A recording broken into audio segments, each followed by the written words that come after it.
Well, hello, I'm back. Junie B. So, first of all, I need to apologize.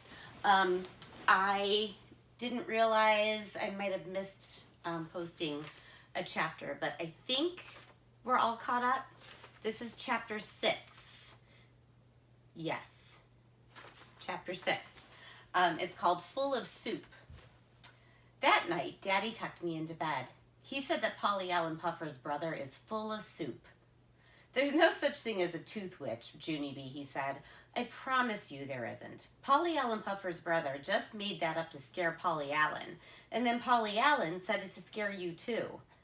I shook my head. No, Daddy, no, it's not made up. I know it isn't, because the tooth witch makes sense. That's why. I said, she makes way more sense than a fairy. Daddy raised his eyebrows. Why, he asked. Why does a witch make more sense than a fairy? Because, I said, because the tooth witch likes to chomp the teeth. But the tooth fairy doesn't do anything with the teeth at all, right? And so why would she even pay money for them? Daddy did a little frown. Well, I don't know exactly, he said. But I'm sure that she must do something with the teeth, Junie B. There are other things to do with teeth besides just chomping them, you know. Like what? I asked. Daddy put his head in his hands. Then he thought and thought and thought. After he got done thinking, he went to get Mother. She came into my room carrying Fussy Ollie. She handed him to Daddy and sat down on my bed. Daddy said you have another problem about the tooth fairy, she said. I nodded.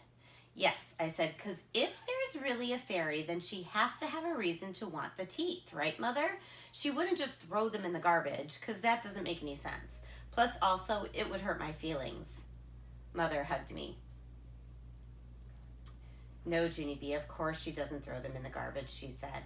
I'm sure the fairy does something very special with the teeth. Like what? I said. Mother ran her tired fingers through her hair. She stood up and walked back and forth on my rug. Then, all of a sudden, her face got brighter. I know. I bet the fairy uses the teeth to make jewelry, she said. At first, Daddy and I didn't say any words. We just stared and stared at that woman. Jewelry, I said finally. Mother smiled. Yes, of course, she said. She probably uses the teeth to make little tooth necklaces and bracelets and cute little toe rings. How does that sound? No, Jumpy. I made a sick face. It sounds repulsive, said Daddy. Mother stopped smiling. She quick took Ollie back from Daddy and she hurried out of my room. After she left, Daddy finished tucking me in bed. I'm sorry about that, Junie B, he said. I'm afraid Ollie has your mother worn to a frazzle these days, but I'm sure she's not right about that jewelry thing. He did a little shiver. Ooh, no, certainly she's not, he said. Then, before I could ask any more questions about the fairy, he kissed me goodnight, and he rushed out of my room as fast as Mother. That night, I did not put my tooth under my pillow. Also, I did not put it under there the night after that, or the night after that. Because what do you know? The fairy still did not make sense. The next chapter, chapter 7, is called A Stumper.